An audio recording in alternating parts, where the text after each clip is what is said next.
Truth be told, I'm a little bit surprised that my guest didn't run to the library. Maeve Gavin is with us. Hello, Maeve. How are you? Good, how are you? Fantastic. Incredible year. Congratulations.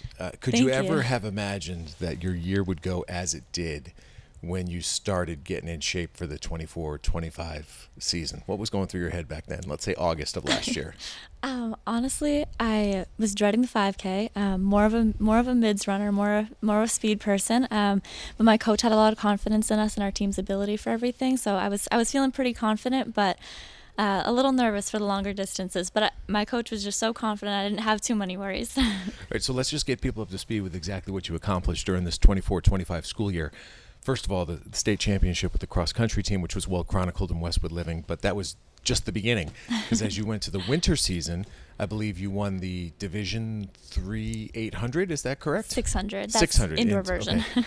And then from there, in the spring, go ahead. You tell us what you won. In the spring, then I won the D3 800 meter and the D3 4x8, and then we also won the Meet of Champions 4x8 too, which was really exciting. So that's 5. I think so. That's ridiculous. It's ridiculous. Thank you. I mean, congratulations. It's you're going to go down as one of the best runners ever to come through this school, and you're surrounded by a bunch of good runners too, and that comes from culture, that comes from coaching and leadership and encouragement. How did you get into this? What is it about running that you like so much? I actually was very against joining the team my freshman year. Nothing against the team, but my parents both ran and my brother ran, so I know freshman me was really wanting my own thing. So I did soccer my freshman year in the fall, and then my parents were telling me, like, you should just do winter track. I think you'll like it. So I joined, and after meeting the team and meeting the coaches and everything, I really fell in love with it. So it was hard. I wanted to do my own thing, but it was really hard to not fall in love with running. So then I kept going. Well, sure. And how much has it helped that you are surrounded by so many other talented runners? It's amazing. The whole team, I think the team culture is just incredible, and everybody supports and uplifts each other, but we like to be competitive in workouts. But I know that being surrounded by girls that are equally as passionate and equally as hardworking, but also push me to be the best version of myself and the best runner I can be, is just an incredible part of being on Westwood Track. Can you walk us through the dedication it takes? I guess what I'm asking for is your workout schedule, your running schedule, for you to be able to perform at the level that you do. What do you have to do to physically get ready? It can be a lot, but it's always, my coaches always keep it fun. So we have practice 6 days a week, and I take my off day on Mondays, since that's when I work. But some people take their off days on Sundays, depending. So we usually have 2, maximum 3 workouts a week, and my coaches always have it planned and personalized, so it's best for our running and where we're at in our season, which is always really helpful. I definitely appreciate that.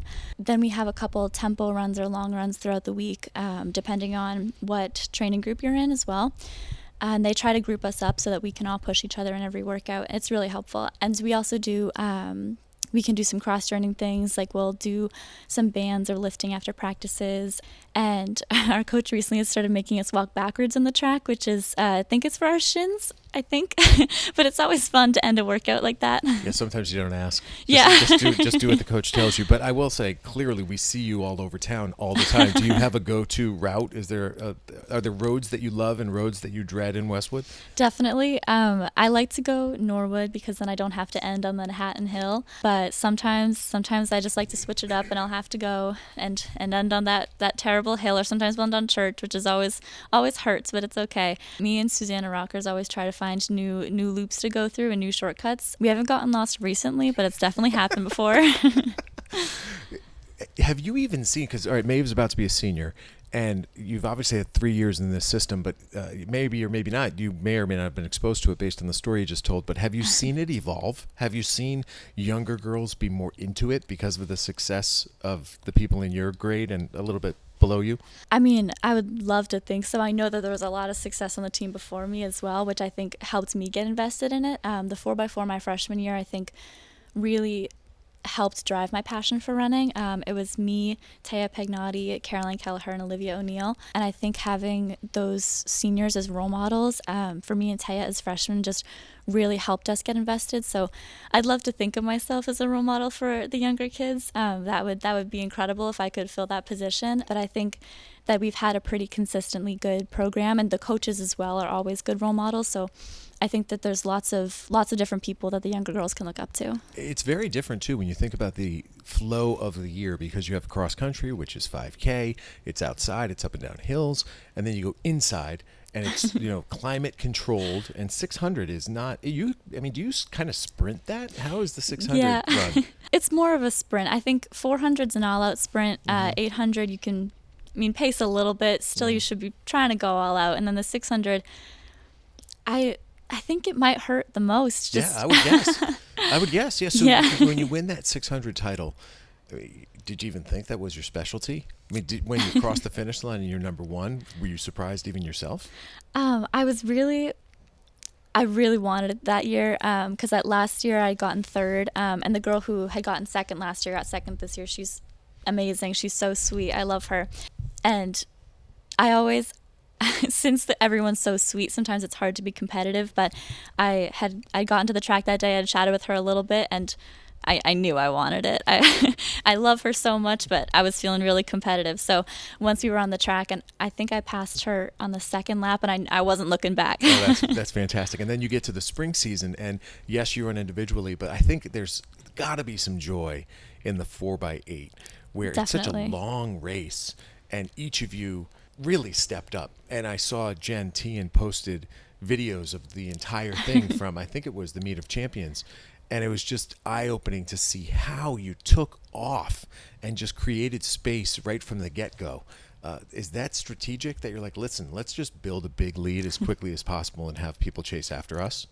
Definitely. I think each girl knew that we all had a job to do, and we knew that we were running for each other, which is a really amazing part about relays. Running individually can definitely be fun, especially when you're helping contribute to the team, but relays are just something special because you know that you're doing it for yourself, but you're also doing it for 3 other girls who have worked so hard to get to that same position. I think taking off was probably the best move.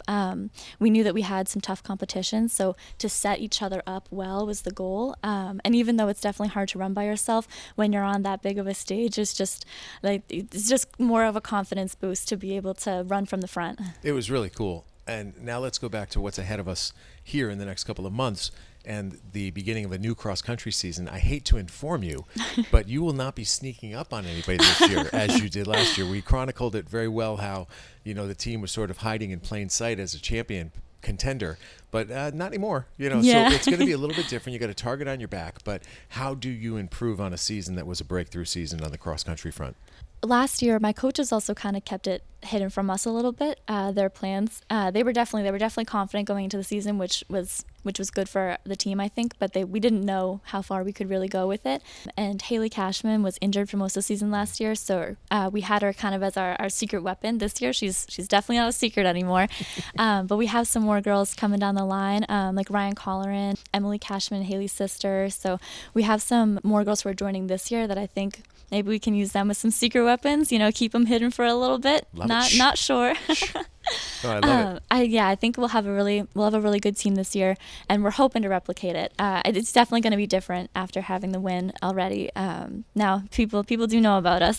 Sorry to have given you the coverage. I kind of blew your cover a little bit, but you mentioned Ryan Colleran, and of course Ryan's mom, Erin, is engaged with the Girls on the Run. Yeah. What does that mean to you to see that program? And it wasn't there when you were there, but now it is. And that opportunity to give back a little bit and help mold some of these young girls in many ways, not just making them better runners, but also just giving them the confidence that they need to compete and the confidence that they need to understand they can reach a goal, that if you work for it, that you can get to the finish line. It doesn't matter necessarily how fast you're running, but you finished it. How does that impact your life? Yeah, I think that program is amazing. I know that our coach Christy for cross country is also involved in it, and Ryan's mom. I completely support and appreciate that program so much. I wish it was a thing when I was younger, but I'm so happy it's a thing now, because I think that running is just such an important part of so many different sports that even if the girls just go off and do something completely different than running, it's just it's so helpful for your mental and physical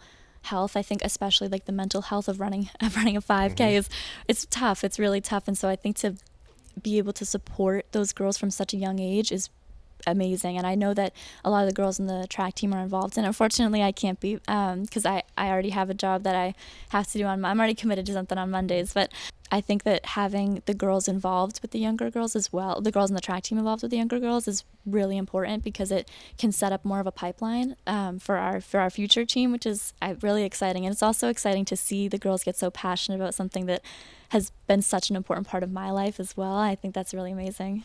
Okay, I want you to tell me some stories. I want to hear the feedback you got, and maybe some of your teammates, from being on the cover as state champions of our January issue. I haven't heard the stories about what people said to you. So share with me what the feedback was like. This is not my story, but I'll share it for Susanna. She was telling me that she went to, I think it was Pollard's Test Kitchen, and she had seen the magazine in the back before it was released. I think like the businesses get it early, Yeah. and she had like told the owner, "Oh, that's me on the cover," and he gave her the magazine early before anyone else got it. I thought that was really special, because I think seeing around town how people were excited for us was really amazing. That's why we appreciate the coverage so much, because sometimes I think that the cross country and track teams can go a little overlooked, but recently with like all the Westwood media and Westwood Living, we've been getting so much coverage. It's just really, really appreciated. Yeah, good timing by you, for sure. As you think about the future, how much will running be a part of it? You're so good. I would imagine that people are knocking down your door trying to convince you to maybe run at the next level. Is that happening? I've had a lot of conversations with many coaches. It's been, my recruiting process has been amazing so far. All the coaches I've spoken to have been so nice and so understanding. All the teams I've seen or met have been amazing. So I've been really lucky throughout my recruiting process. And Coach Jen, she has been absolutely phenomenal, helping me, like walking me through everything. It's definitely a little intimidating thinking about running at that next level, but it's also really exciting to think about the next chapter, even though I'm so sad to leave Westwood Track. I can't believe it's only one more year. I know, I'm sure, but is it a little bit, do you pinch yourself sometimes saying like, oh my gosh, I can't believe I engaged in something and I achieved so much that I can actually do this at the next level and people want me to compete for them? I mean, was that your vision? It couldn't have been your vision. It definitely wasn't, because I wasn't planning on running in high school, so I had no idea that this was even possible for me until I think last year at my sophomore D3 state meet. Coach Jen and Coach Hughes had come up to me after my 400, and I mean, they were really excited for me. I'd just broken the 60-second barrier, which I was so excited about. And they were saying, like, you should maybe start thinking about where you want to run in college. And I looked at them like they were crazy. I didn't think that was something that was going to happen for me. You're like, I'm out of breath right now. Leave me alone. So it was, once they had said that my sophomore year, I really started to think about it. And then I had a couple coaches reach out this year, and I reached out to a couple different places. So it's been surreal having people just reach out or even just respond to my emails, because I really didn't know if that was going to be possible for me, but I'm really excited for the next step. Well, we are thrilled to feature you as our Athlete of the Month for the month of August. Our thanks to Dental Arts of Westwood, of course, for sponsoring that segment, and for this town for just consistently generating athletes that are worthy of spotlighting, like yourself. Girls, boys, runners, athletes when it comes to hockey or football or baseball. That's what I love. We've had golfers, Lillian Golisarian, and she's on her way to Penn State as a fantastic golfer, and she was a golfer on the boys, which I guess is in essence a co-ed team. We have some gifted athletes. I guess I'll leave you with that. Do you have an appreciation for across the board all the gifted athletes that you're surrounded by at school? Definitely. I think seeing other people's success in their own sports is something really special. And then I think since we're all so committed to everything we do, it's really easy to appreciate other people and feel appreciated by the different athletes at the school, which is amazing. Okay, folks, you got one more year to root for Maeve when she's wearing green and white. So it starts with cross country, of course, in the fall, and then indoor track during the winter, and then one final season of outdoor track in the spring of 2026. But congratulations on everything you've achieved so far. Keep setting the bar high. You got 5 state championships this year. You're going to have 11 varsity letters by the time you graduate, which is phenomenal. Just a really, really great job. And it's neat for me to see somebody who I've known since, I don't know, you were in like, what, second or third grade? Yeah. Right? Crazy to think. So thanks for joining us. Congratulations and all the best to you moving forward. Thank you so much. That is Maeve Gavin. And of course, if there's somebody else you want me to have a conversation with, just send an email to tleyden@bestversionmedia.com. I will find that person, have a conversation with them, and then share it with you right here on the Westwood Living Podcast Network. But for now, from the Westwood Public Library with Maeve Gavin, I'm Tom saying so long and have a great day.